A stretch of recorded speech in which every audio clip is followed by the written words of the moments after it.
Small bucks. Morning. Morning. All right. All right, you guys, let's first start off with a couple of concepts. Motion could be very confusing, miscommunicated, and I'm not even talking about human motion, just motion. Like, how many times have you talked to a friend about giving directions to a place, right? And they're like, dude, I'm here. And you're like, where are you? And they're in Baton Rouge and you meant to send them to Lake Charles, right? Motion can be very confusing. Things like, good morning. Things like when you're trying to talk to somebody about giving directions, you need a certain amount of information to make sure everybody's on the same page. You're trying to give directions to someone to bourgeois, and they're like, hey, I'm coming to meet you guys for the tailgate. And you're trying to communicate to them where you are. What's some things you need to know? Like, where are you at? Like, you can't give them directions unless you know where they are at.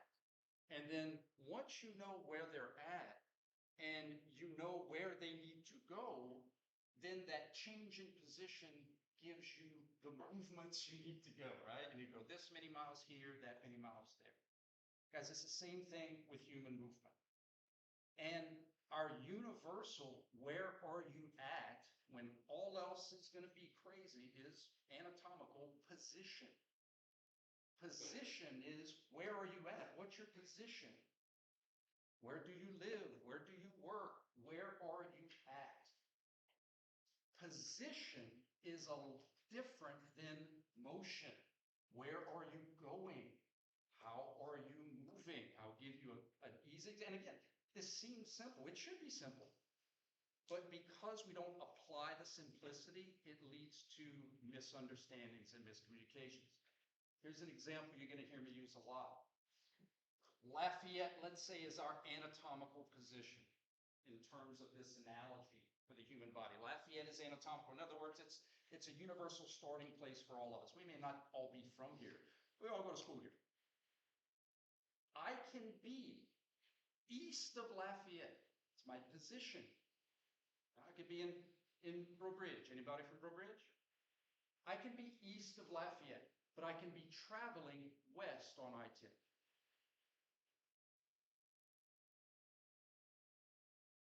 Make sense? I can be east, but be traveling west. I can be west of Lafayette, but be traveling east. And I can be west traveling west, right? There's kind of four options. So very similar in the human body. Our position, where are our joints at? The position doesn't have to match up with the motion.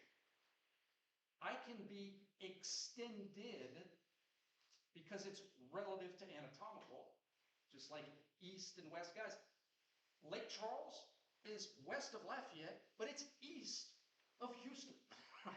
It's all relative. We have to have a reference to make it make sense. That's what anatomical position is. I'm here to try to give you some insight on why we have certain things that I know you've heard of. So I can be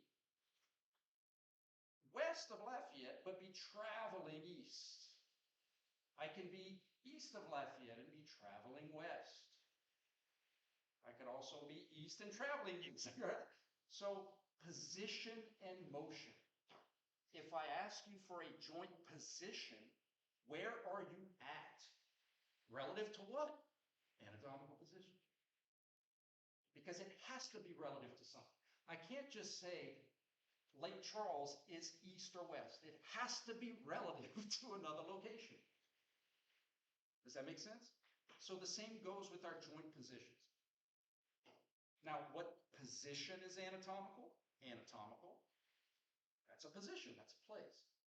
But where are you at and where are you going are two different, what we call kinematic, movement conversations.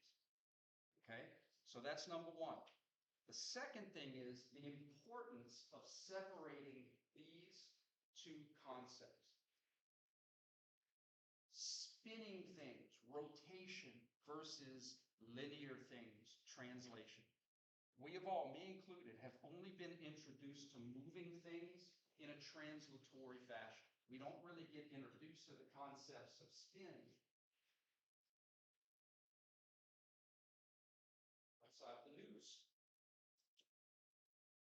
So, give you an example of what I'm talking about. Look out, I mean, just perfect. My track looks like mitochondria, right? It's the powerhouse of the fitness world. So let's say you're running around the track. And again, you know this. I'm just getting us to kind of look at it in a different way. When I'm here on the track, I'm running west, my cardinal directions. When I turn the curve and I'm at this point, I'm running south. Here I'm running east, here I'm running north. But the entire time I'm going around the track, I'm running in the same rotational direction. Does that make sense? It's a little weird, but my spin is the same, even though my translation changes. Translation and rotation serve two different masters. As Dr. George used to say, give unto Caesar what is Caesar's. They are not the same thing. They're related because it's motion, it's movement, but they're not the same. I'll give you an example.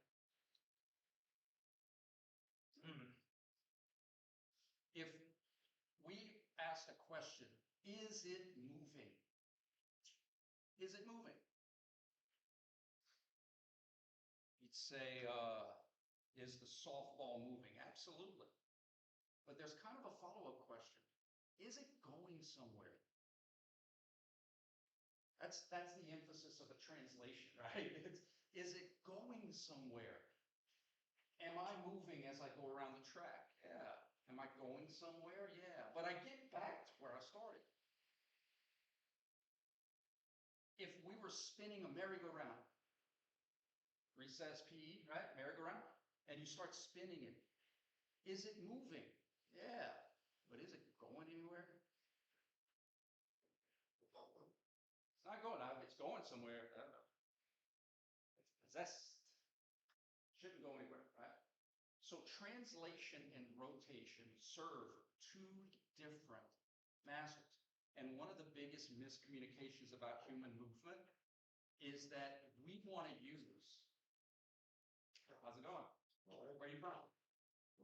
Yeah, where are you from? New Orleans. Yes, sir. Did you just add this class? Oh, no, just didn't come on Wednesday. Oh, cool. Did you watch the video? Ah, Gosh, I did. totally understand.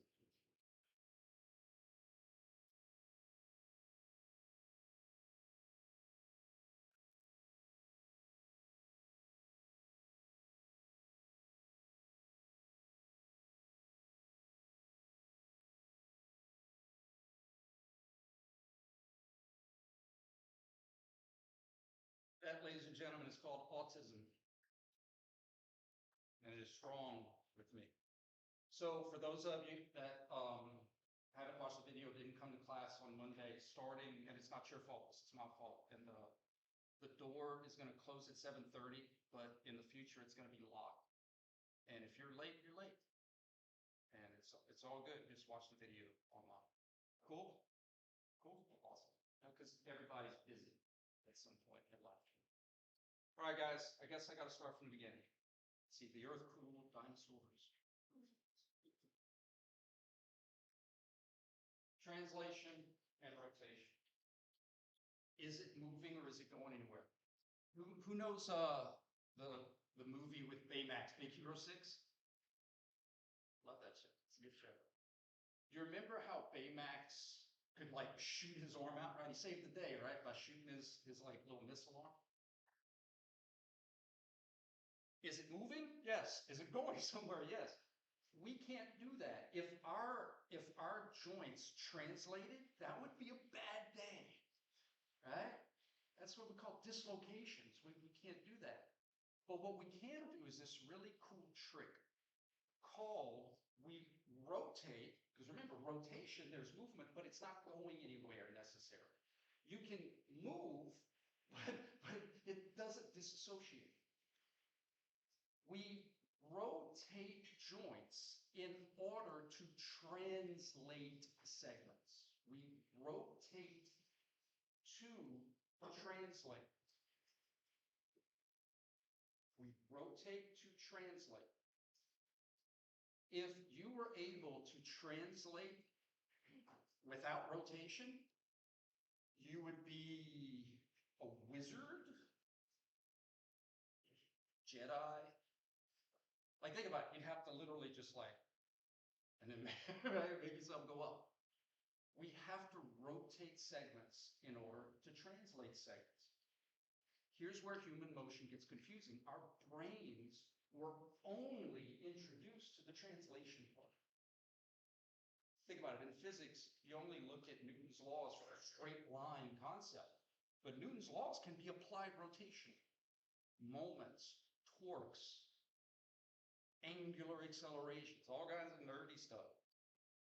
So all you've ever done, I'm trying to basically say, like, I'm your kinesiology therapist. It's not your fault that you've never been introduced to rotational concepts, but this is where it's at. This is how we move.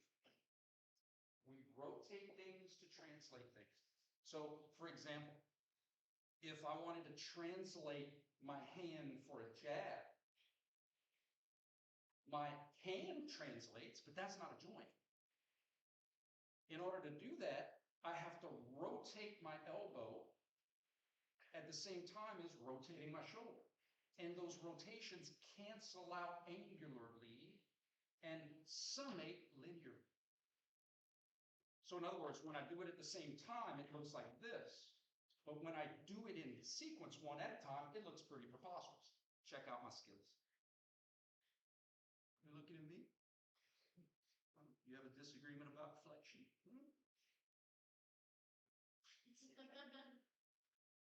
Or my favorite is shoulder first. But when we do it at the same time, it looks natural and it looks like my whole arm is just going straight, but it can't. If my whole arm went straight, I'd dislocate the shoulder.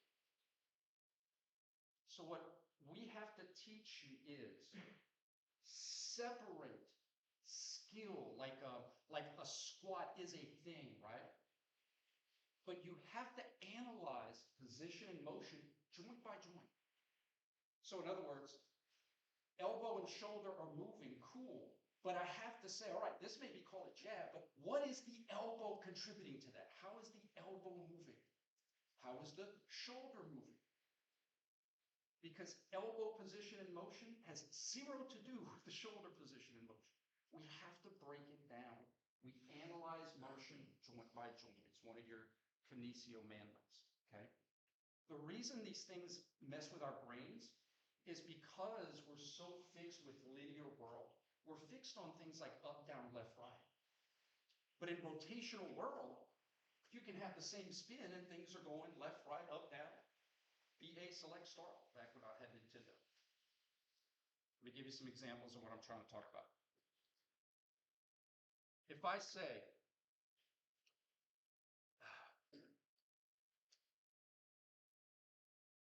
flexion of the elbow is when my hand goes forward.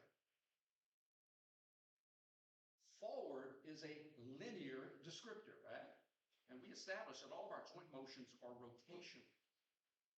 So as an example, when my elbow starts to flex in anatomical, sure, my hand goes forward, but if I keep flexing, what's happening to my hand now? It starts to go back because it's going around the track.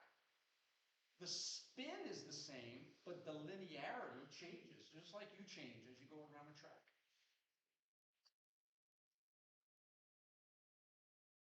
Here's another example. How many of you have heard terms like abduction and adduction, right? One of my biggest,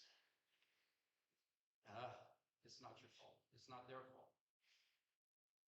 It's the difference between translation and rotation. So you've probably been taught abduction is movement away from the midline. That's all fun and games until you keep abducting and you start coming back to the midline. Oops. There's some people who just, they don't understand. It's not their fault. This is not the same motion. Both came back to the midline. It's about the spin. It's about the spin. How many different types of spin do we have? Clockwise and counterclockwise. And positive and negative. It's about the spin. My shoulder is either spinning this way in this plane or that way in this plane. You know what that's like saying? The ab and adduction. It's like saying this.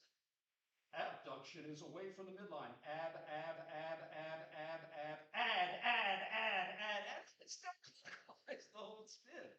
It's still the same rotation. So I need you to, and it's going to take time, forget about anything you learned in the past about supination is soup bowl.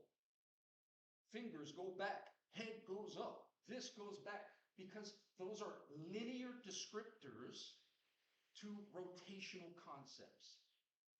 And although it may work sometimes, it doesn't work all the time, and that's the problem. Because life, human movement, the people you're going to be working with do not live like this. They live like this, and they live like this, and they live like this, and they live like this. Make sense? Check this out. Who's been introduced? I'll give you an example. Who's been introduced to radial ulnar joint motion? Pronation and supination. All right. I'll give you an example. Do me a favor. If you have a free hand, you don't have to do it, but just to show you a point. Hand at your side, palm facing forward. All right? And I want you to raise one or both arms all the way over top. Right? High five, everybody. Did your radial ulnar joint move when you did that?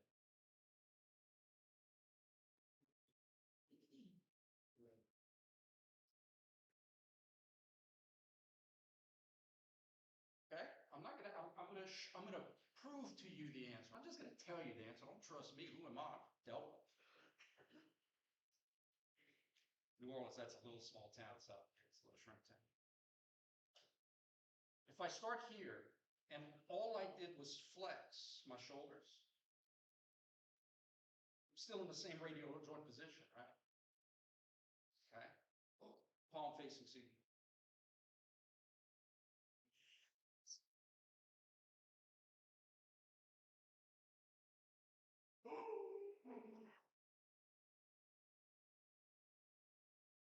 Your radial joints pronated. You didn't notice it because it was happening at the same time.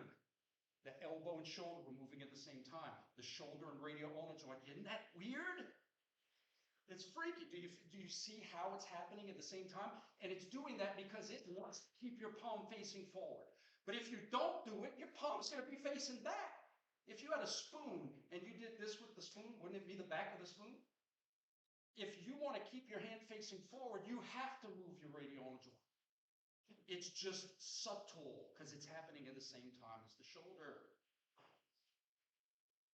That's why we do not assume. I'm going to teach you the tools. I'm going to teach you the tools, how to see what is there. But it's not going to be global references. It's not going to be ceiling, floor, wall. It's going to be local references. Things that are within our body, things that we can see within.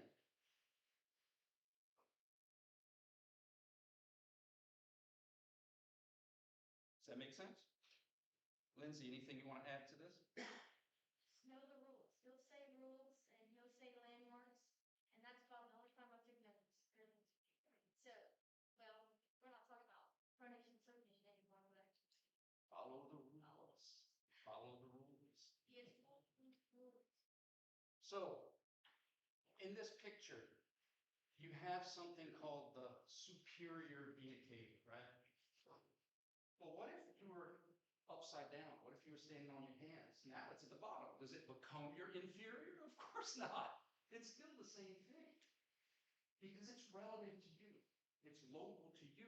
That's how your landmarks are going to be. They're local to you. Your medial part of your elbow, your medial epicondyle, is still your medial epicondyle regardless of if it's now anterior to the root or regardless of if it's lateral. All the things stay local to you.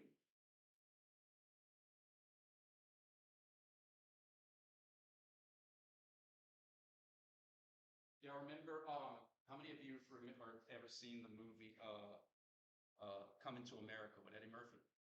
One of my favorite movies of all time. I'm starting to age myself, I'm sorry. This moment that you realize, holy cow, there was motion that I didn't even realize happened. That's okay, that's natural. You should. It's like when they're doing the soup scene and he's like, why don't you taste the soup? He's like, well, I gotta taste the soup. He's like, just taste the soup. He's like, I don't want to taste the soup. Just taste the soup. He's like, okay, where's the spoon? Aha. Aha. You have no idea what I'm talking about right now. It's that aha moment where you're like, wow, there are things that might be happening in the body that I wasn't aware of. I'll give you another example. And again, you don't have to do this, but if you're an active learner, I encourage you to. So if you want to be an active learner, stand up. If you're shy, not a problem. Not a problem. We're going to do the hip illusion. Okay? All right, you guys, weight on your right leg. Remember, your right, not my right. And I want you to do a motion, what we call external rotation of your left hip. So in other words, make your left hip spin laterally, right? Your toes should now be facing to your left. Make sense? All right, check this out. Put both feet back on the ground. You were taught this is external lateral rotation. So your brain wants to say, well, then anything that spins that way must do the same motion. So now what I want you to do is both feet on the ground and rotate both hips to your left. Your left hip internally rotating, not external. That's left hip internal rotation. And I'll prove it to you real quick. Notice, are your toes facing out or are your toes facing in? In or out? In. What kind of wizardry is this? When I had external rotation, my toes were facing out. But when I do this, my toes are facing in. Spring. I need to recondition what your brain wants to say to what's really happening. Does that make sense? All right, guys, have a seat.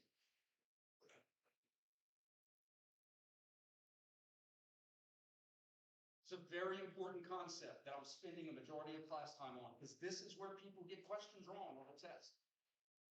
Because they'll say, well, I thought, and I'm like, that's really cool. Who's teaching the class? Who's trying to teach you these lessons and these rules that's going to make you better practitioners?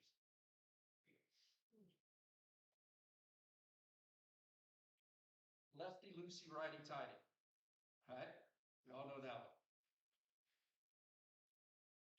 Lefty loosey. Well, when I spin this to the left, this is going to the right.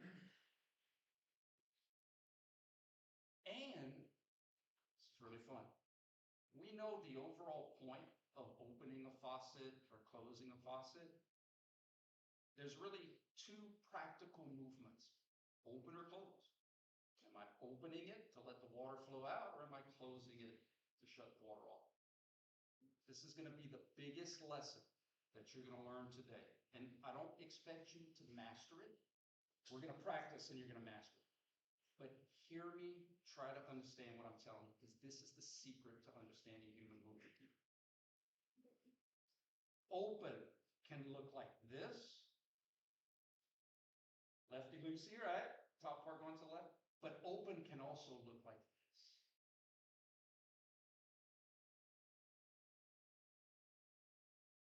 Close can look like this. But close can also look like this.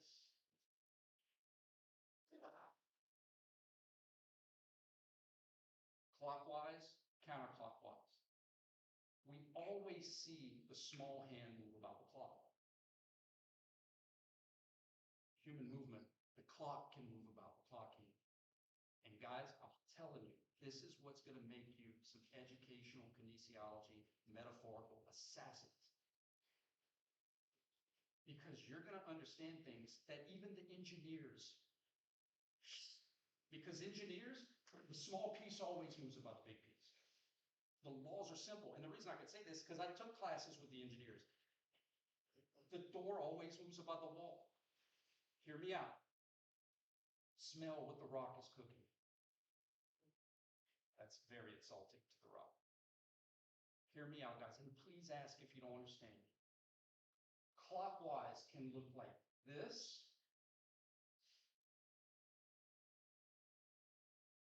But clockwise can also look like this.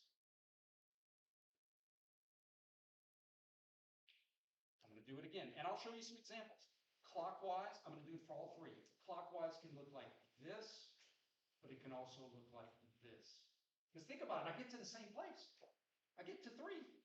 So whether or not I move the small piece above the big or the big to the small, I still get to the same place. Clockwise can look like this, or clockwise can look like this. Clockwise can look like this. Clockwise can look like this.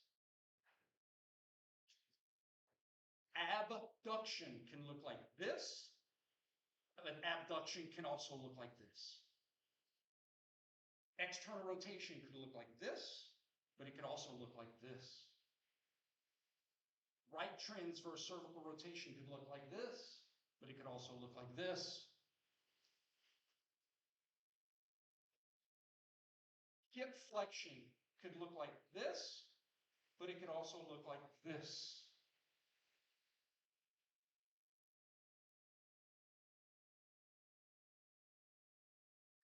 How many of you play or have ever, I'm so sorry, did you have a question? I'm sure you sure. When you was doing the thing, are you like that? You find me. Oh, gosh. That's my sister. Did you get to see it? That's good. Awesome, awesome. That gotta need that feedback. I don't know what I don't know.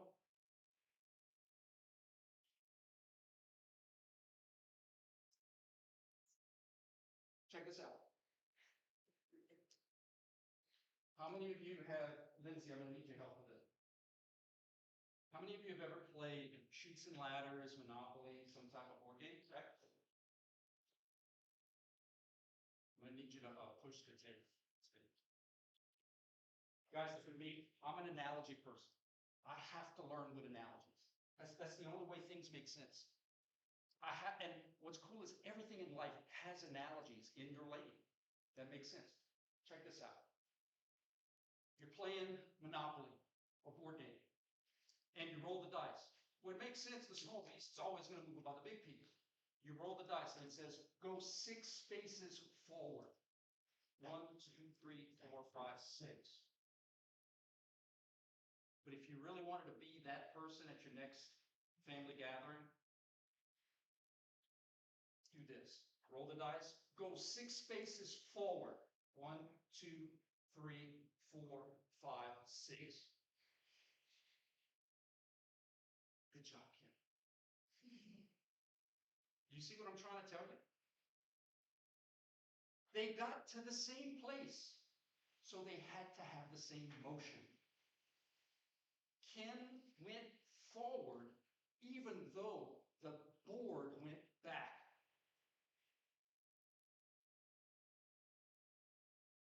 They got to the same place, so it has to be called the same motion.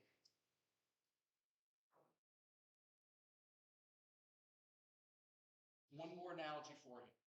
And Lindsay, would you say this is one of the most important concepts? Because this applies through all the illusions. Guys, I know you're going to tell me this is flexion. I ain't worried about that. I'm worried about the illusions of motion. Especially the stuff here, because this is hidden. Where are my softball players at? Baseball, right? When we throw, we're out here. There's no hiding. When I first started working softball at Southern Mississippi as a graduate assistant, one of our pitchers just needed someone to stand in the box. I was like, all right, Melissa, I got you. Dude, that ball just freaking magically appeared. I don't even know where the heck that thing came from. Like, it was like one of those, like, Guardians of the Galaxy, like time portals. It just popped out. Whoa, what the heck? Just popped out of there. This stuff is hard because it's covered. It's not out, right? It's hard to see things in here. That's why we're gonna wait till we get to that, and we have to establish the rules. Think about this analogy. If Ken was running on the track, right? We'd say Ken is running forward, regardless if it's east, west, north, south, he's running forward. But what if he was running on a treadmill? Think about it. Ken's here. He's running west. Let's just say at this point, he's running west. But all of a sudden, he's on a treadmill. The belt is going east, but isn't he running in the same direction? He's still running in the same direction. That's weird. And it's okay for it to be weird. You haven't been introduced to the weird stuff. That's why you got a weird teacher. Because I'm going to introduce you to the weird stuff. But that's how human movement works, guys. Human movement isn't straightforward. It's a little weird. That's okay. That's okay. So that's why we don't want to say things like flexion of the wrist is when the fingers go forward. We don't want to do things like that. I'm going to teach you how to look at it, but the way I teach you is going to be 100% of the time accurate, and on holidays and weekends. There's no exceptions to how I'm going to teach you, because I'm going to teach you from my physics background. I'm going to teach you from my engineering background with my KNES background to make it make sense.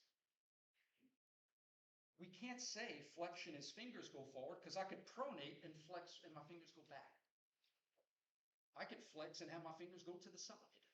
I could flex and have my fingers go to across, because it has nothing to do with forward, back, up, down, left, right, B, A, select, start. It has everything to do with the relative motion of the joint itself. Bless you.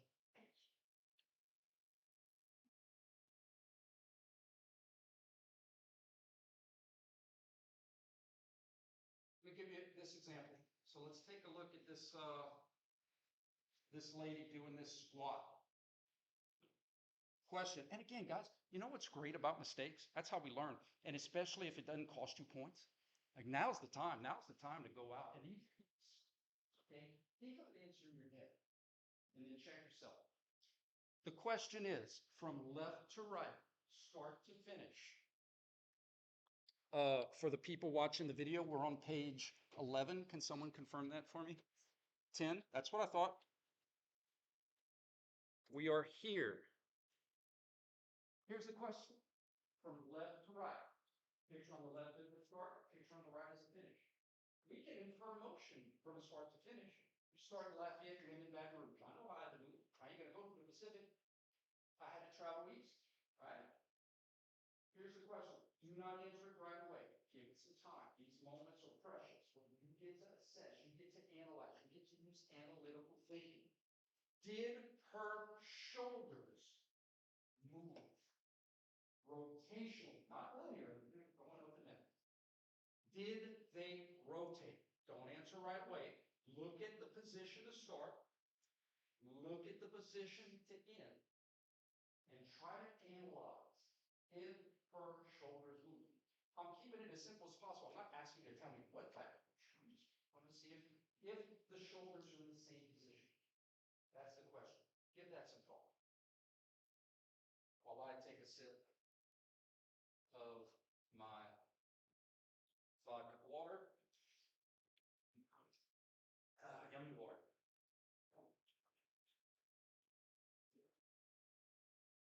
Pause it if you need. And it was page 10. Awesome.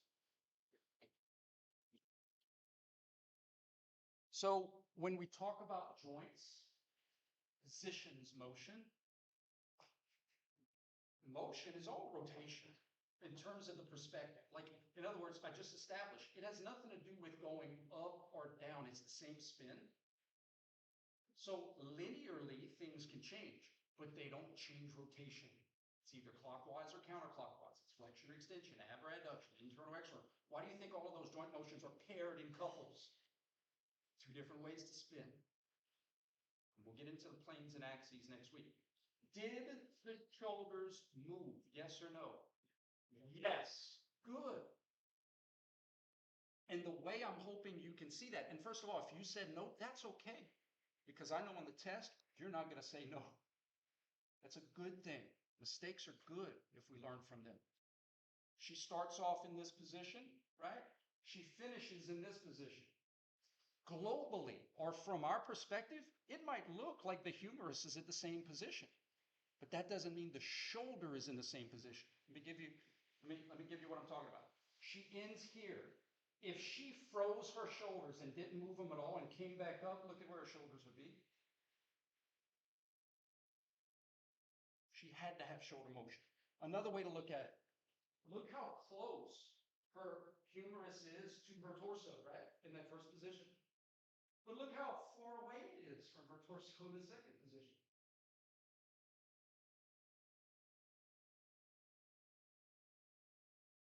Flexion can look like this, or it can look like this. That's what happened here. Shoulder flexion can look like this, but shoulder flexion can also look like this. Shoulder flexion can look like this, but shoulder flexion can also look like this.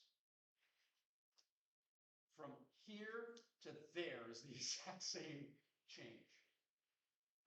That's why it's the same motion.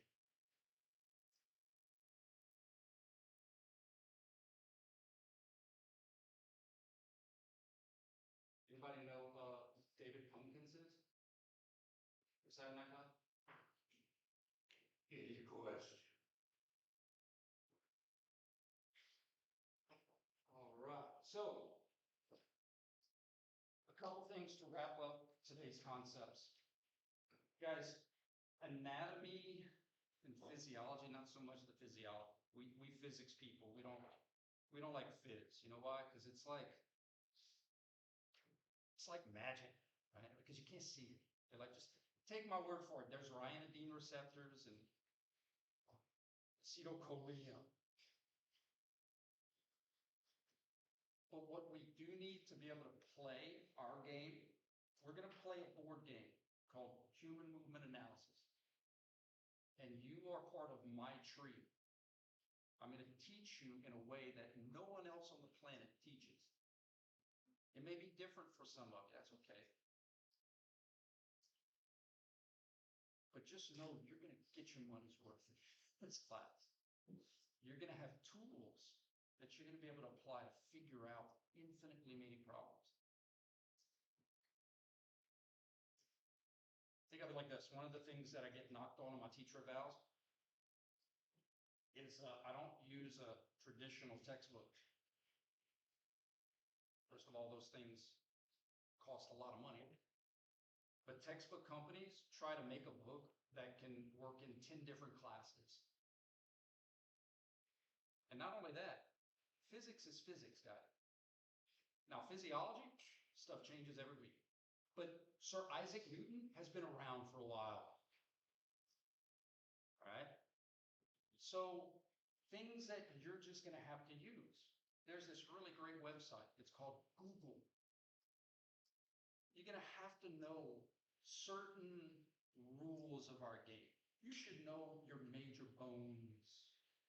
I'm not talking about the incus malleus and stapes, right? I'm not talking about those little ossicles. Chlorophyll sound more like borophyll. Guys, we need to know what a humerus is. We need to know what an ulna or radius.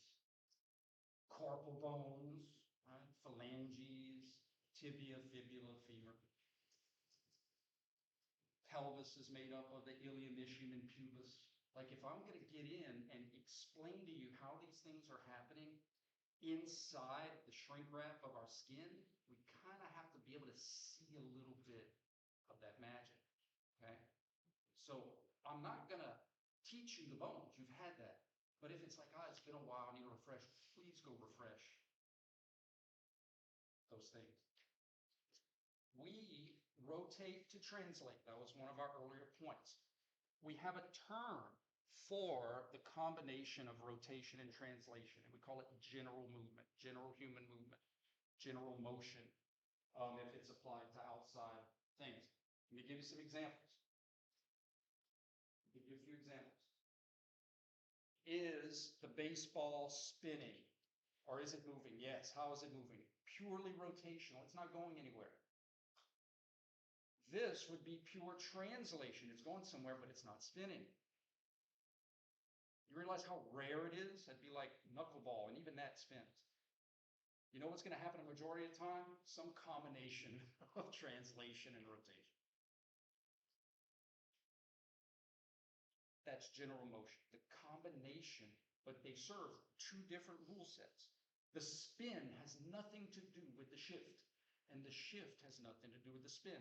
You know how I know that? If you've ever got, oh gosh, if you ever got a car stuck in the mud, it's moving, but you ain't going anywhere. All right, you guys, I had this plan for the last few minutes of class. Lori is here to give a very unique perspective of testing strategy. You came from a music background. Yeah. No KNES background at all. And you busted your tail for that good grade you made in here. So I thought you could give a unique opportunity to give a perspective of teaching study habits and patterns. So all yours. Hi everyone, my name is Lauren Richard and I've taken 310 last semester. So the methods that I've done in the past was I've done a lot of research. I went on Google search and I looked up different exercises and yoga positions and I just tested myself. And then I also participated in different study groups. So every Tuesday or Thursday, his intern from last semester, Sarah, she will host a study group and we would just go along with my photos, and I would answer everything on the photo, like whether the position is text or extended, concentric, eccentric, all the above, and we'll just go over it together just to check off, like, okay, this is either flex, this is either extended, and all that good stuff. And I also, How did you do your notes? so what I did with my notes, I should have here. He also provided out with a book, right, like with the units and stuff like that. So This blew my mind, y'all. I'm a caveman. yeah, in technology. This is really he came in one day and I was showing him. I don't know if y'all can see, but for instance, I've used the app called Good Note 6. You gotta pay for it, unfortunately, but it's beneficial. So what I did, I just kind of marked down. I don't know if y'all want to see, but I just marked down what I see, whether it's the position, whether it's, the motion, because all we do in here is we analyze motion joint by joint and we don't assume, y'all already know. So, I did stuff like that. I think y'all can see it here, but this is what I've done last semester and that made me, for this class. So yeah, so that's what I've done. I've done many other different things. Like I don't know if y'all can see, but stuff like this.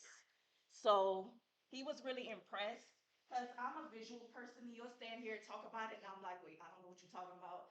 So I have to like remember the practical examples he would show the class, and then I find pictures that's close to what we practice in class, and I just practice it. Did you ever take any pictures of me while I was doing? I haven't taken any pictures of you because I felt like it was inappropriate, but but other than that, I just would, and then I would go to his unit. You have permission. Mm-hmm. And y'all have permission to take pictures, but I didn't know that at the time. I just was like, I'm gonna just find pictures on my own and just show him. And y'all, he is a really cool professor. If y'all have any questions, he is welcome to answer to the best of his ability. He will use different analogies. Like he mentioned before, I'm a music person, so he'll use people like Freddie Mercury or Elton John, and I'm like, okay, I get what you're talking about. You're saying that the muscle is Freddie Mercury, and I need okay, I got you, good.